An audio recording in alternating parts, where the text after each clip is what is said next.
नमस्कार। रघुवंशी चैनल पर आप सभी बच्चों का बहुत बहुत स्वागत है। हम लोग चैनल की शुरुआत इतिहास में टीजीटी पीजीटी परीक्षा से करते हैं। किसी को कोई जानकारी अगर हासिल करना है तो हम अपना मोबाइल नंबर दे रहे हैं। मोबाइल नंबर आप लोग नोट कर लीजिए, 89 31 84 81 65। रघुवंशी सर आपको हम सारी जानकारी यहाँ से दे देंगे। ठीक है, चलिए ये तो आपका हो गया। अब हम लोग जो शुरुआत इतिहास में करेंगे ना, इतिहास का सबसे पहले आप सिलेबस जान जाओ। मौखिक सिलेबस जानिए। लिखित सिलेबस आपको निकट भविष्य में आपके पास तक पहुंच जाएगा। मौखिक में आप देखेंगे तो इतिहास में कुल 4 पार्ट है। चारों पार्टों का नाम सबसे पहले याद रखिए। प्राचीन भारत का इतिहास, मध्यकालीन भारतीय इतिहास, आधुनिक भारत का इतिहास और दक्षिण भारत का इतिहास।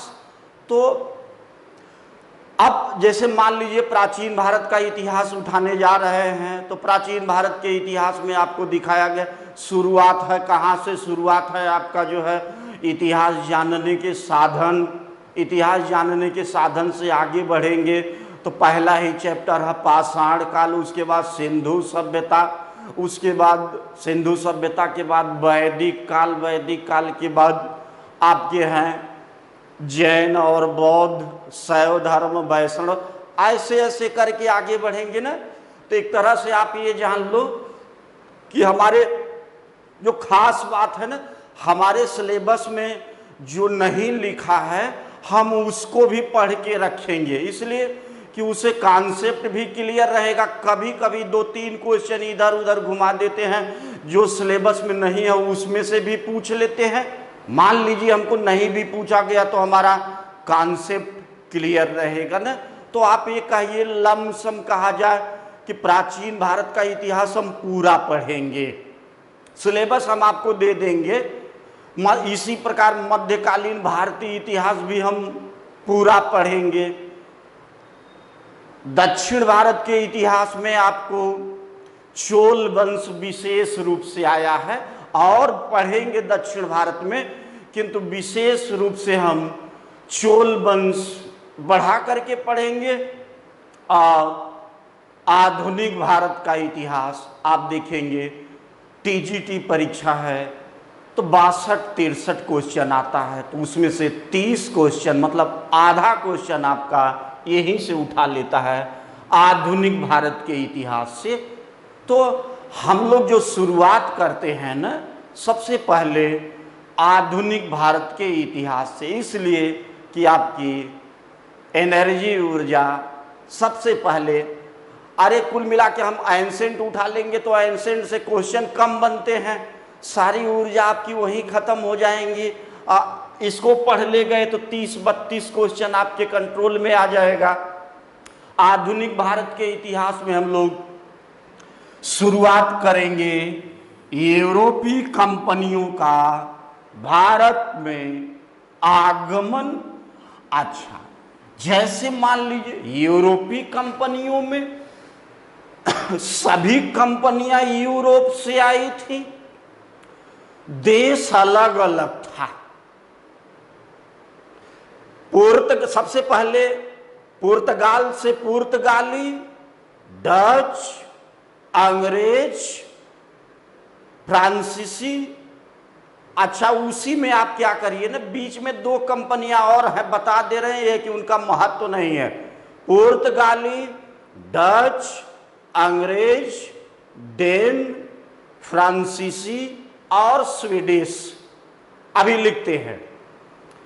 तो अब इसमें क्या हुआ था, जैसे मान लीजिए पुर्तगाली, आज हम पूरा क्लियर करेंगे आपका।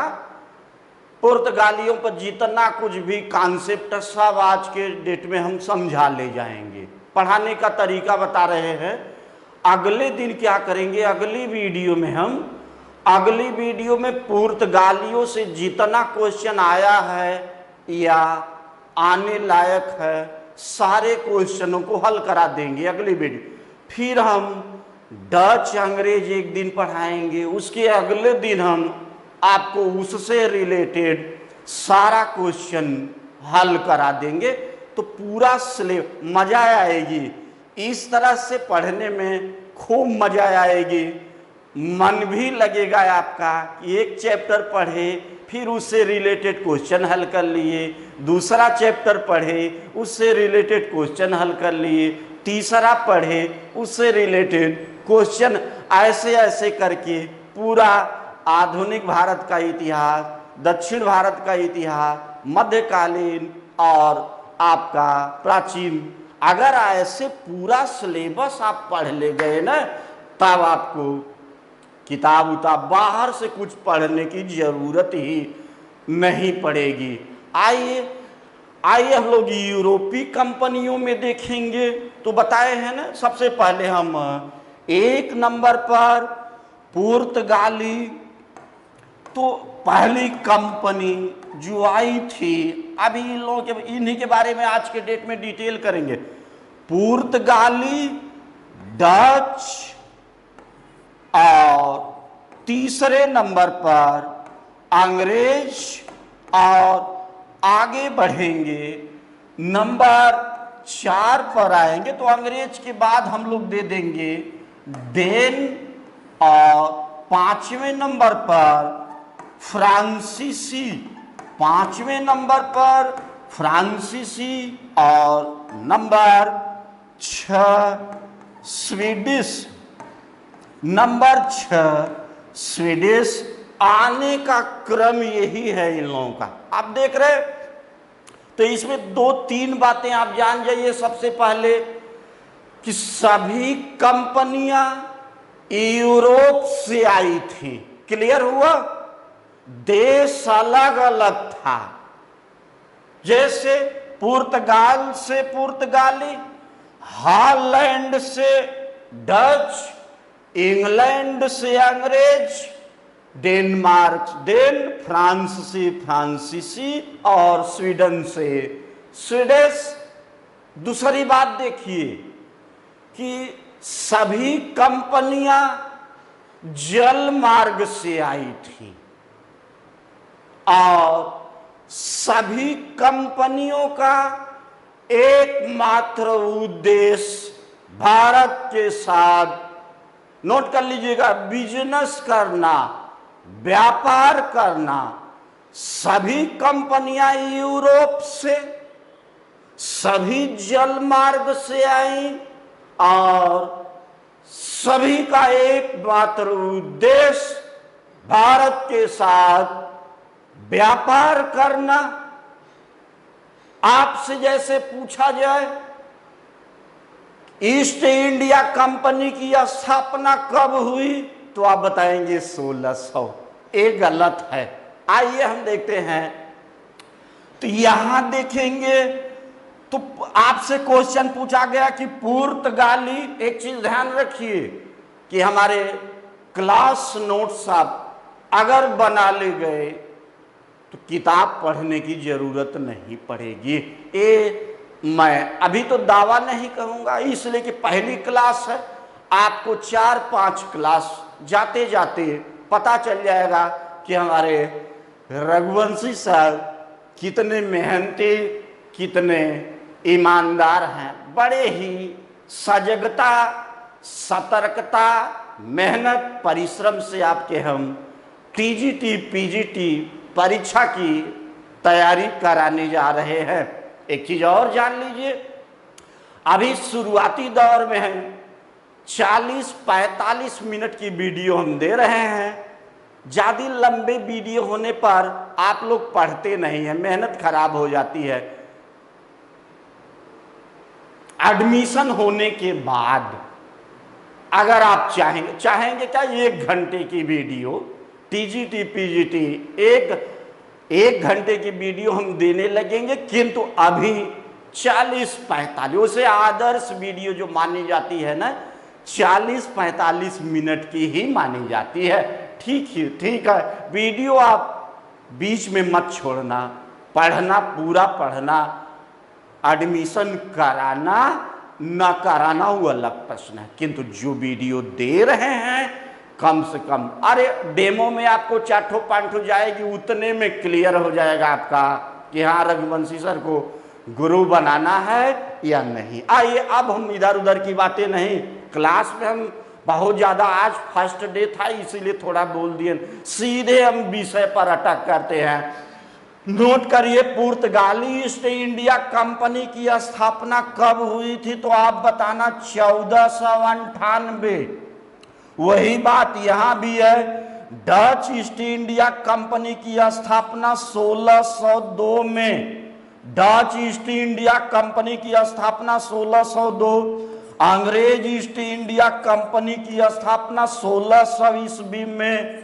और इसी तरह आगे निकलिए, डेन ईस्ट इंडिया कंपनी की स्थापना 1616 ईस्वी में। फ्रांसीसी ईस्ट इंडिया कंपनी की स्थापना 1664 ईस्वी में। और स्वीडिश ईस्ट इंडिया कंपनी की स्थापना 1731 ईस्वी में। अब देखिए क्या हो रहा है, यहां लिखा है ईस्ट इंडिया, इसको क्लियर कर लीजिए, ईस्ट इंडिया कंपनी की स्थापना।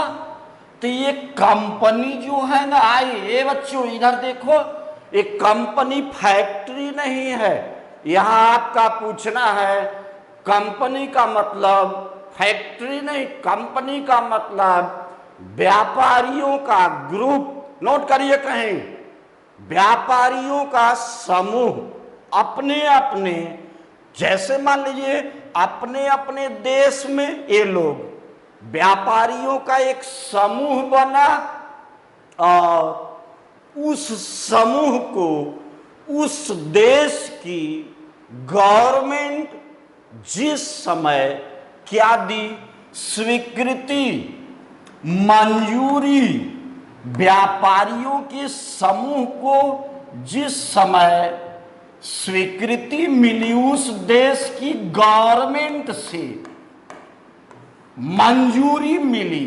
उसी समय उसी मंजूरी को क्या मान लिया गया, ईस्ट इंडिया कंपनी की स्थापना। इसका मतलब पुर्तगाल गवर्नमेंट व्यापारियों के समूह को 1498 में मंजूरी दी कि जाओ पूर्वी देश भारत से आप लोग व्यापार करो। और उसी को हम लोग मान लिए क्या, पुर्तगाली ईस्ट इंडिया कंपनी की स्थापना 1498। आप लोग जो बोलते हैं कि ईस्ट इंडिया, उसके साथ क्या लगाना पड़ेगा, अंग्रेजी ईस्ट इंडिया। अच्छा, अंग्रेजी उसके साथ लगाना पड़ेगा। अंग्रेजी ईस्ट इंडिया कंपनी की स्थापना 1600 ईस्वी में, देख रहे हैं ना। डच ईस्ट इंडिया कंपनी की स्थापना 1602, डेन 1616, फ्रांसीसी 1664, स्वीडिश 1731। अच्छा, कभी कभी ये भी पूछा गया कि आने का क्रम व्यवस्थित कीजिए। अब देखिए क्या हो रहा है, व्यवस्थित यही है, ये दो निकलने वाले हैं। डेनमार्की क्या, डेन लोग क्या किए कि अपने कारखानों को अंग्रेजों के हाथों बेचकर भारत से चले गए, खत्म हो गए। अपने कारखानों को डेन लोग अंग्रेजों के हाथों बेचकर भारत से चले गए। स्वीडिश लोग क्या किए कि अब स्वीडिश लोग अपना व्यापार चीन के साथ, ये देखिए, चीन के साथ कायम कर लिए, चीन के साथ अपना व्यापार स्थापित कर लिए। ये लोग भी खत्म। मतलब महत्वपूर्ण में आप बच्चों 4 जानोगे क्रम से। पुर्तगाली, डच, देखिए याद हो जाएगा आपको। अगर आप ध्यान से क्लास ले रहे हैं तो हमारी क्लास में ही बहुत सारी बातें याद हो जाती हैं। पुर्तगाली, डच, अंग्रेज, फ्रांसीसी, चारों जानते रहिए। इसी चारों को हम डिटेल करने चल रहे हैं। इधर तो क्लियर हो गया है ना, एक क्रम जानते रहिए। पुर्तगाली, डच, अंग्रेज, डेन, फ्रांसीसी, 1498, 1602, 1600, 1616, 1664, 1731 डेन लोग सभी कारखानों को अंग्रेजों के हाथों बेचकर भारत से चले गए। स्वीडिश लोग अपना व्यापार चीन से स्थापित कर लिए।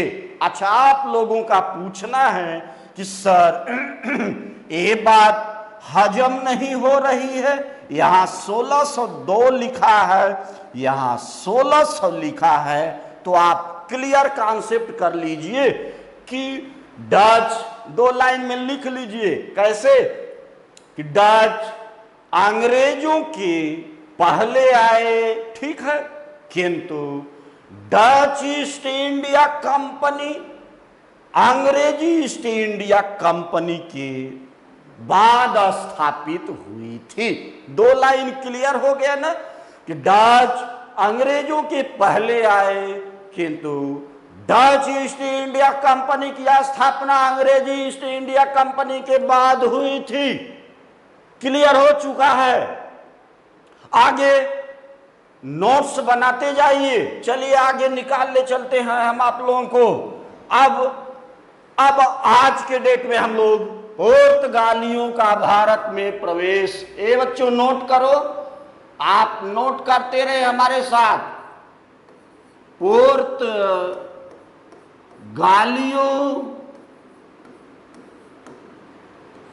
पुर्तगालियों का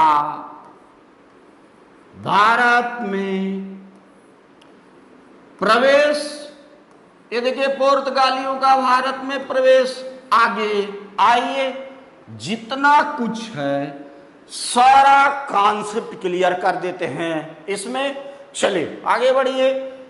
1492 स्पेन निवासी, ध्यान दीजिए, 1492 स्पेन निवासी कोलंबस, देखिए यूरोप से, नोट करते चले, यूरोप से भारत तक के लिए एक नया सब व्यापार के लिए समुद्री मार्ग ढूंढने के उद्देश्य से निकला। पुराना समुद्री मार्ग, व्यापार है, व्यापार के लिए पुराना समुद्री मार्ग भी था, किंतु बड़ा कठिन दुष्कर था। व्यापारियों का काफिला, कुहरा छाया रहता था, व्यापारियों का काफिला फंस करके व्यापारी मर जाते थे। ये हुआ कि नया कोई अच्छा मार्ग ढूंढा जाए, व्यापारिक मार्ग। चलिए क्लियर हुआ ना, ये देखिए। किंतु कोलंबस भारत न पहुंचकर अमेरिका की तरफ चला गया, अधूरा छोड़कर गया। ए बच्चों इधर देखो, अमेरिका की तरफ चला गया। ध्यान दीजिए, जिसको गोला बना देते हैं उसको ध्यान रखना पड़ेगा। और अधूरे कार्य को पुर्तगाली निवासी वास्को डी गामा, ध्यान दीजिए बच्चों, ये देखिए, कोलंबस के अधूरे कार्य को पुर्तगाली निवासी Vasco da gamma Vasco D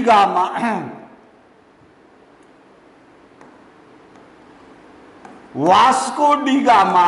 अब देखिए ये बच्चों, इधर पुर्तगाली निवासी, ये स्पेन का था, और 1498, इधर देखिए 1498 में यूरोप, इधर देखिए, यूरोप से भारत तक के लिए एक नया समुद्री मार्ग ढूंढने के उद्देश्य से निकला।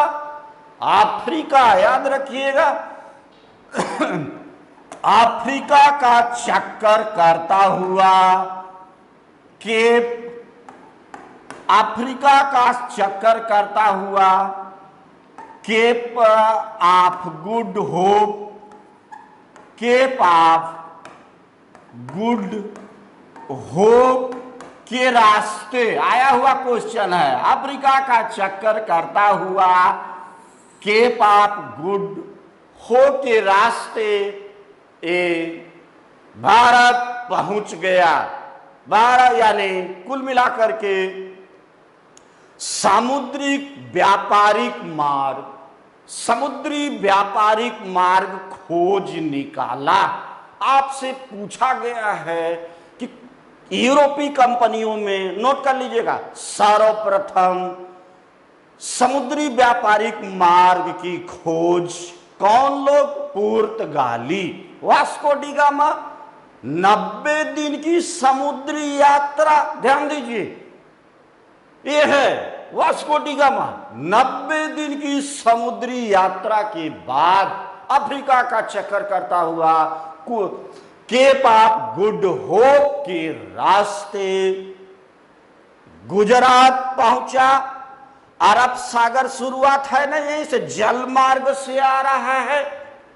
इसको एक साथी मिल गया, गुजराती, ये देखिए, गुजराती अब्दुल मनीद, गुजराती अब्दुल मनीद की सहायता से, अब देखिएगा, गुजराती अब्दुल मनीद की सहायता से मद्रास केरल राज्य के कालीकट, बहुत अच्छा क्वेश्चन है ये बच्चों, देखो, कालीकट पर अपना जहाजी बेड़ा उतारा, उतर गया यहीं पर, इसको ध्यान दीजिए, कालीकट उतारा जहाजी बेड़ा। और कालीकट यहां पर ये मसालों के लिए प्रसिद्ध था। यहां पर अरबी लोग पहले से व्यापार कर रहे थे। अब देखिएगा, कालीकट का हिंदू राजा, ध्यान दीजिए बच्चों, इधर देखो, कालीकट का हिंदू राजा जमोरिन वास्को डी गामा का जमकर स्वागत किया और वास्को डी गामा को अपने साथ मसाला में विशेष रूप से कह लिया जाए तो काली मिर्च, और काली मिर्च ठंडे देशों में मसाला की मांग, काली मिर्च और जड़ी बूटियों को ले जाने की इजाजत दे दिया, जड़ी बूटियों को ले जाने की इजाजत दे दिया। वास्को डी गामा, नोट कर लीजिए, आया हुआ है यूपी जीआईसी प्रवक्ता परीक्षा में आया है कि वास्को डी गामा अपने शब्दों में व्यक्त किया था क्या, कि हम ईसाइयों भारत से मसाला लेने आए हैं। कौन कहा था? तो वास्को डी गामा, हम ईसाइयों भारत से मसाला लेने आए हैं। Vasco da Gama. हिंदू राजा जमोरिन वास्को डी गामा को मसाला जड़ी बूटियों को ले जाने की इजाजत दे दिया। वास्को डी गामा जिस माल को, जिस सामान को लेकर वापस हुआ, अब देखिएगा, गया, आने जाने का खर्च निकाल देने पर, यानी प्लस माइनस कर देने पर वास्को डी गामा को कितना प्रॉफिट हुआ? 60 गुना का मुनाफा हुआ, 60 गुना प्रॉफिट। आप लोग जानते हैं कोई भी व्यापार में यदि दुगुना फायदा हो गया तो बहुत अच्छा व्यापार। यहां दुगुना नहीं है, बल्कि 60 गुना का फायदा। इससे अच्छा व्यापार कहां मिलेगा।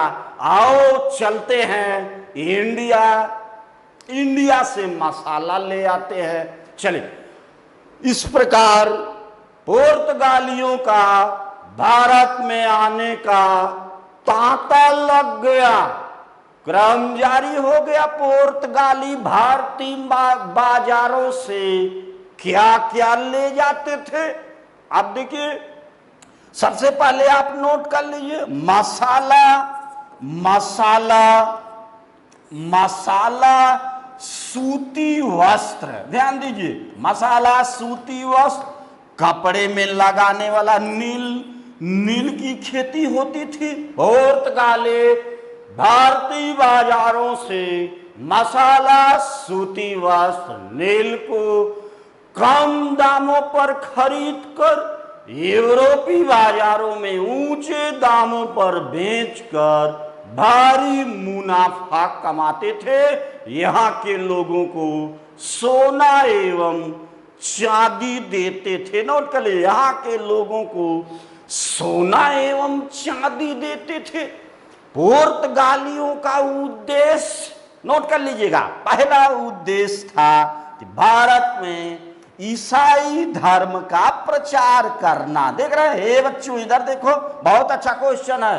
पुर्तगालियों का 2 उद्देश्य। पहला उद्देश्य भारत में ईसाई धर्म का प्रचार करना, पहला उद्देश्य। दूसरा उद्देश्य था अरबों, अरबों का मतलब अरबी तथा वेनिस, अरबी ये विदेशी थे, पहले से व्यापार कर रहे थे। हिंद महासागर, बंगाल की खाड़ी को ये लोग व्यापारिक सत्ता स्थापित करना चाहते थे। तो अरबों तथा वेनिस के व्यापार, समुद्री व्यापार को भारत से समाप्त करना चाहते थे। ईसाई धर्म का प्रचार अभी और है, पहले इतना फिनिश करिए। आइए रिवीजन भी हम कराते हैं, जहां गड़बड़ी हो नोट्स में उसको ठीक करते चलिए। अच्छा, देख रहे हैं, दोबारा बोलने जा रहे हैं, फिर आएगा एक बार, फिर अगले वीडियो में यही आपको क्वेश्चन हल कराएंगे। क्वेश्चन तो हल हर जगह दिया है, टीजीटी पीजीटी परीक्षा हल, किंतु प्रॉफिट क्या मिलेगा आपको कि आपको रघुवंशी सर व्याख्या कर देंगे। हर क्वेश्चन को कहीं न कहीं से आपको टच करा दिया जाएगा, याद हो जाएगा। देख रहे, आइए एक बार इसको फिर देख के निकलते हैं। 1492 स्पेन निवासी कोलंबस, ध्यान दीजिएगा, यूरोप से भारत के लिए एक नया समुद्री व्यापारिक मार्ग ढूंढने के उद्देश्य से निकला, किंतु कोलंबस भारत न पहुंचकर अमेरिका की तरफ चला गया। इसके अधूरे कार्य को पूरा किया पुर्तगाली निवासी वास्को डी गामा। 1498 में यूरोप से भारत तक के लिए एक नया समुद्री मार्ग ढूंढने के उद्देश्य से निकला। अफ्रीका का चक्कर करता हुआ केप ऑफ गुड होप के रास्ते समुद्री मार्ग की खोज कर लिया। पुर्तगाली ही पहले यूरोपीय यात्री थे जो समुद्री व्यापारिक मार्ग को स्थापित किए थे। वास्को डी गामा 90 दिन की समुद्री यात्रा के बाद गुजरात अपने भारत अब्दुल मनीत की सहायता से केरल राज्य के प्रसिद्ध बंदरगाह, ये बंदरगाह व्यापार होता है, बंदरगाह कालीकट पर अपना जहाजी बेड़ा उतारा। कालीकट का हिंदू राजा जमोरिन वास्को डी गामा की जमकर स्वागत किया। वास्को डी गामा का जमकर स्वागत किया और अपने साथ काली मिर्च जड़ी बूटियों को ले जाने की इजाजत दे दिया। वास्को डी गामा जिस माल को लेकर वापस हुआ था आने जाने का खर्च निकाल देने के बाद इसे 60 गुना का मुनाफा हुआ था। इस प्रकार पुर्तगाली भारतीय बाजारों से मसाला, सूती वस्त्र, नील को कम दामों पर खरीद कर यूरोपीय बाजारों में ऊंचे दामों पर बेचकर भारी मुनाफा कमाते थे और यहाँ के लोगों को सोना एवं चांदी देते थे। यहाँ के लोगों को सोना एवं चांदी देते थे। और आप देखेंगे यूरोपीय पुर्तगालियों का उद्देश्य भारत में ईसाई धर्म का प्रचार करना और अरबों तथा वेनिस के समुद्री व्यापार को भारत से समाप्त करना। ठीक, इतना क्लियर हो गया। आइए आगे चलते हैं। आगे आप देखेंगे तो कि 1400 भी बता के आ रहे हैं ना ये बच्चों, देखो 1498 में पुर्तगाली आए। देखिए 1458 पुर्तगाली ईस्ट इंडिया कंपनी की स्थापना हुई थी। इसको जान देख रहे 1498 बताएंगे आपको, फिर हम बताने जा रहे हैं 1500, फिर बताएंगे 1502, फिर बताएंगे 1503, फिर बता रहे हैं 1505। ये देखिए ये भी पढ़ने का एक तरीका है, एक मेन पॉइंट क्या है। 1500 में दूसरा पुर्तगाली यात्री भारत पहुंचा था। क्या नाम है? नाम देखिए, उसका नाम है पेड्रो। दूसरा पुर्तगाली यात्री Pedro Alvares Cabral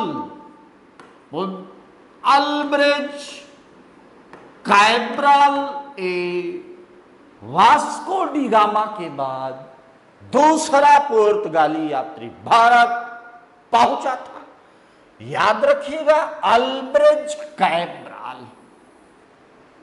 Vasco da gamma 1502 में पुनः भारत लौटा था, भारत आया था, वास्को डी गामा आया था और आगे देखिए हिंद महासागर में जो व्यापार होता था, व्यापारिक सत्ता स्थापित करने के उद्देश्य से पुर्तगाली अपनी पहली फैक्ट्री कब और कहां स्थापित किए थे? पहला कारखाना ये लोग 1503 कोच्चि, जिसको हम लोग कोचीन कहते हैं, कोच्चि में पुर्तगालियों का पहला कारखाना, याद रखिएगा, आया हुआ कुछ। क्यों?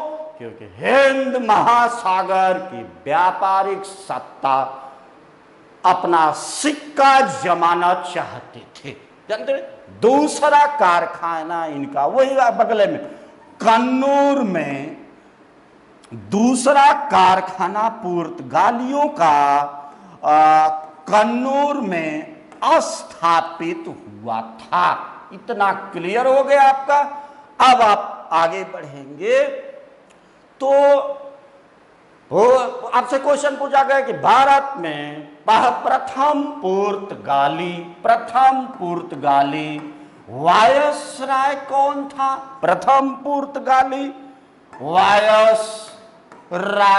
वायसराय का मतलब हमारे यहाँ जो राष्ट्रपति है उसी के समकक्ष वायसराय। नोट कर लीजिएगा, पहला पुर्तगाली वायसराय फ्रांसिस्को डी अल्मेडा। ए बच्चों, पहले तो आप नाम जानिए, पहला पुर्तगाली वायसराय फ्रांसिस्को, नोट करिए, फ्रांसिस्को डी अल्मेडा।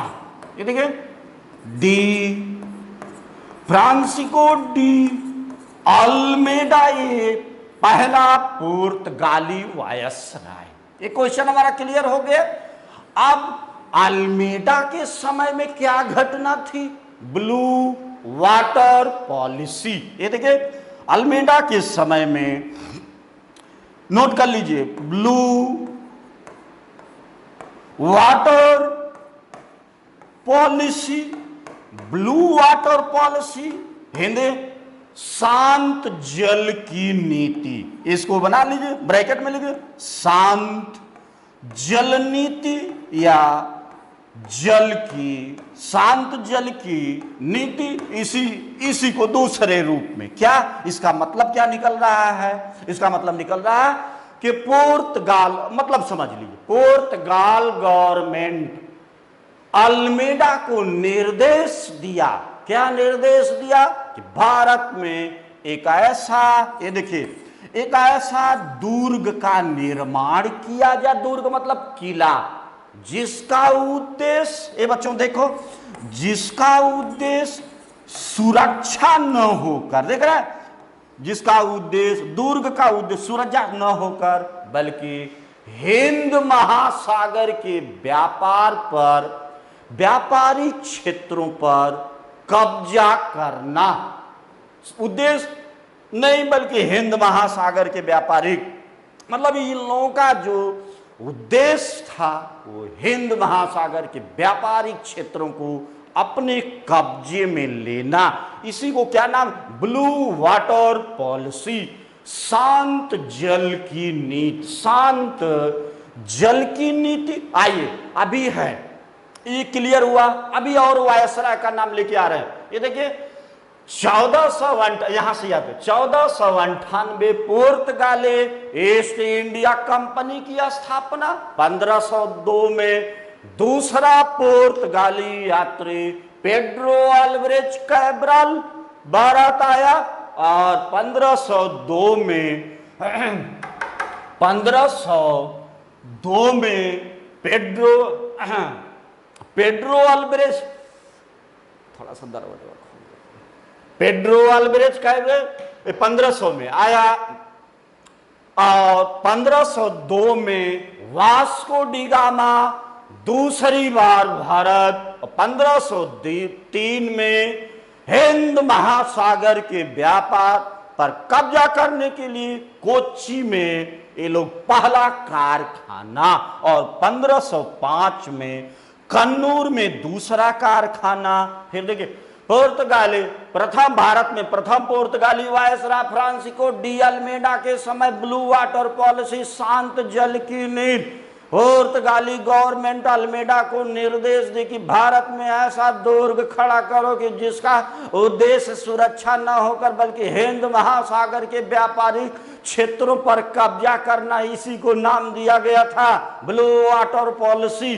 दूसरा पुर्तगाली यात्री, ये बच्चों देखो, दूसरा पुर्तगाली यात्री अल्फांसो अल्बुकर्क,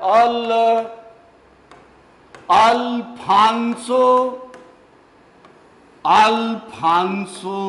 अल्बुकर्क, ये दूसरा पुर्तगाली यात्री। ये देखिए इसमें 4 क्वेश्चन बताने जा रहे हैं, चारों आप याद कर लीजिए। भारत में पुर्तगाली शक्ति का वास्तविक संस्थापक था, ये देखिए, पुर्तगाली शक्ति का वास्तविक संस्थापक था, और पुर्तगाली शक्ति का वास्तविक संस्थापक था। ठीक है, आगे बढ़ाते हैं। आगे ये पुर्तगालियों का मुख्यालय कहां स्थापित किया था? पुर्तगालियों का मुख्यालय कोचीन में स्थापित किया था। ये देखिए कोचीन में स्थापित किया था 1510। ये बच्चों इधर देखिए 1510 ईस्वी में, 1510 ईस्वी में बीजापुर, ये दक्षिण भारत, बीजापुर के सुल्तान, ये देखिए बीजापुर के सुल्तान आदिल शाही, आदिल, ये बीजापुर स्थान है आपका साउथ इंडिया में। बीजापुर के सुल्तान आदिल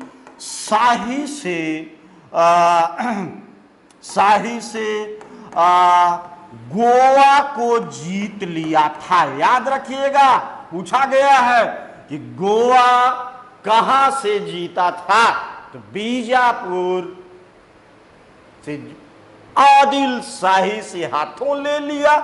क्लियर हो गया बच्चों। एक क्वेश्चन और देखिए, क्या कहा जा रहा है कि ये भारत में पुर्तगालियों की संख्या बढ़ाने के लिए, भारत में पुर्तगालियों की संख्या बढ़ाने के लिए तथा अस्थाई पुर्तगाली बस्ती, ये देखिए अस्थाई पुर्तगाली बस्ती बनाने के उद्देश्य से, दो उद्देश्य था कि पुर्तगालियों की संख्या भारत में बढ़े और भारत में पुर्तगालियों की बस्ती अस्थाई हो, दोनों जानते रहिए। इसके लिए क्या किया, निम्न वर्गीय, जो निम्न किस्म के पुर्तगाली, निम्न वर्गीय पुर्तगालियों को निर्देश दिया कि भारतीय महिलाओं से विवाह करो। भारतीय महिलाओं से विवाह करोगे तो अस्थाई बस्ती बस जाएगी और दूसरा उद्देश्य पुर्तगालियों की संख्या बढ़ेगी। 4 क्वेश्चन, ए बच्चों देखिए अल्बुकर्क में 4 क्वेश्चन, वो भारत में पुर्तगाली शक्ति का वास्तविक संस्थापक और कोचिन को पुर्तगाली आया हुआ मुख्यालय बनाया और 1510 ईस्वी में बीजापुर के आदिल शाही सुल्तान से गोवा को जीत लिया और भारत में पुर्तगालियों की संख्या बढ़ाने तथा अस्थाई पुर्तगाली बस्ती बसाने के उद्देश्य से निम्न वर्गीय पुर्तगालियों को भारतीय महिलाओं से विवाह करने का निर्देश दिया। अगला पुर्तगाली जो था नीनू डी किन्हा, ये देखिए नीनू डी किन्हा या कुन्हा भी कहेंगे, ये अगला ये पुर्तगाली वायसराय था। इसके समय में क्वेश्चन पूछा गया है कि पुर्तगाली किस वायसराय के समय में गोवा को राजधानी बनाए थे। गोवा को राजधानी बनाया, इसी के समय में गोवा राजधानी बन गई। ए बच्चों इधर देखिए आगे, ये क्लियर हो गया। आगे तंबाकू, ये देखिए बड़ा अच्छा क्वेश्चन है। 3 बातें लिख रहे हैं, तंबाकू, आलू और मक्का भारत में पुर्तगालियों की देन है। ये तंबाकू, आलू, मक्का भारत में पुर्तगालियों की देन है। और भारत में जहाज निर्माण, ये बच्चों देखो भारत में जहाज निर्माण भी पुर्तगालियों की देन है। और प्रिंटिंग, ये बच्चों ये देखो प्रिंटिंग प्रेस भारत में पुर्तगालियों की देन है। 1500, ये देखिए 1556 में पुर्तगाली कहाँ, गोवा में प्रथम प्रिंटिंग प्रेस स्थापित किए थे, प्रथम प्रिंटिंग प्रेस स्थापित किए थे। ये देखिए ये बच्चों इधर देखिए क्लियर हुआ ना, प्रथम प्रिंटिंग प्रेस स्थापित किए थे। और पुर्तगाली हुगली बंगाल के हुगली में फैक्ट्री स्थापित करके, बंगाल के हुगली में फैक्ट्री, आया हुआ क्वेश्चन, फैक्ट्री स्थापित करके बंगाल की खाड़ी को लूटपाट के रूप में इस्तेमाल किए थे। क्लियर हो, बंगाल के खाड़ी में ये लोग फैक्ट्री स्थापित करके लूटपाट, लुटेरा चोरी डकैती ये भी करते थे, लूट, इसीलिए इनका पतन हुआ था। आगे पुर्तगालियों का भारत से पतन, पुर्तगालियों का पहला पतन भारतीय जनता के साथ धार्मिक असहिष्णुता, ध्यान दीजिए पतन का पहला कारण था भारतीय जनता के साथ धार्मिक असहिष्णुता बताए हैं ना। ये लोग ईसाई धर्म का प्रचार अपना पहला लक्ष्य बनाए थे। देख रहे, पतन का कारण बन गया। दूसरा कारण था कि गुपचुप यानी चुपके व्यापार, यानी गुपचुप या छुप छुप करके क्या करते थे, व्यापार। और पतन का चोरी डकैती हत्या, ये लोग अपने व्यापार की नीति बना लिए थे, जिसको हम लोग छिनैती कहते हैं। और तीसरा पतन का कारण था कि दूसरे यूरोपीय कंपनियों के साथ क्या रखना, प्रतिस्पर्धा रखना। इनके पतन का कारण था। जान लीजिए, आपसे पूछा गया है क्वेश्चन कि आप, अच्छा पहले इसको पूरा कर लीजिए, अब आपका समय भी हो गया। नीनू डी किन्हा के समय, वायसराय नीनू डी किन्हा के समय में पुर्तगाली अपनी राजधानी गोवा में स्थापित किए। तंबाकू, आलू, मक्का, आलू ये भारत में पुर्तगालियों की देन, और जहाज निर्माण भारत में पुर्तगालियों की देन। प्रिंटिंग प्रेस सर्वप्रथम पुर्तगाली 1556 गोवा में पहली बार प्रिंटिंग प्रेस स्थापित किए थे।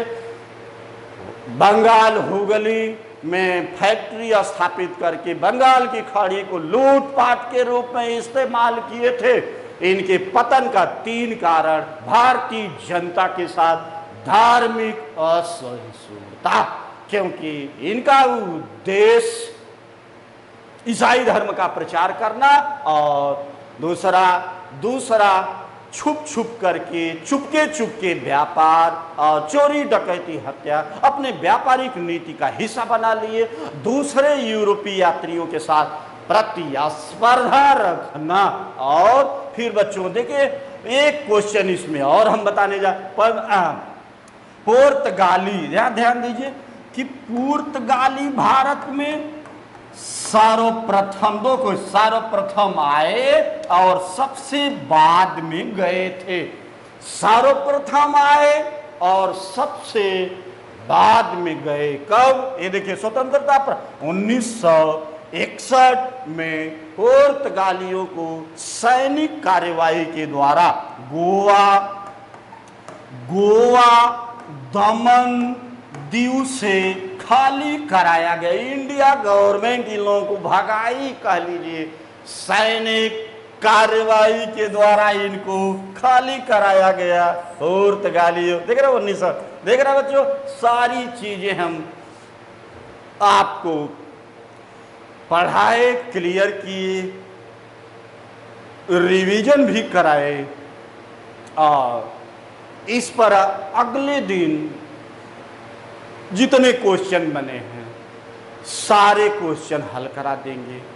अगर आप ऐसे देख लीजिए, मजा आएगी जब अगले दिन क्वेश्चन हल कर, इसको आप लोग रिवीजन करके आइएगा। ध्यान रखिए, अगर आप तैयारी करते चल रहे, हमारे साथ ही तैयारी करते निकल चलिए। एक चैप्टर एक दिन ऐसा आएगा, 2-3 महीने के अंदर पूरा सिलेबस ही टीजीटी पीजी, अच्छा जो हम लेवल लेके पढ़ा रहे हैं पीजीटी लेवल से ही पढ़ाएंगे आपको, जो है इसलिए पीजीटी लेवल से पढ़ाएंगे तो टीजीटी का सारा क्वेश्चन आपको हम मिल जाएगा, सारा क्वेश्चन मिलेगा। रिवीजन को याद रखिएगा। अगली क्लास में आप हमारे जो क्लास दिए हैं उसको रिवीजन करके तब आएंगे, तब आप क्वेश्चन हल कर पाएंगे। ठीक है बच्चों, धन्यवाद सभी लोगों को, नमस्ते।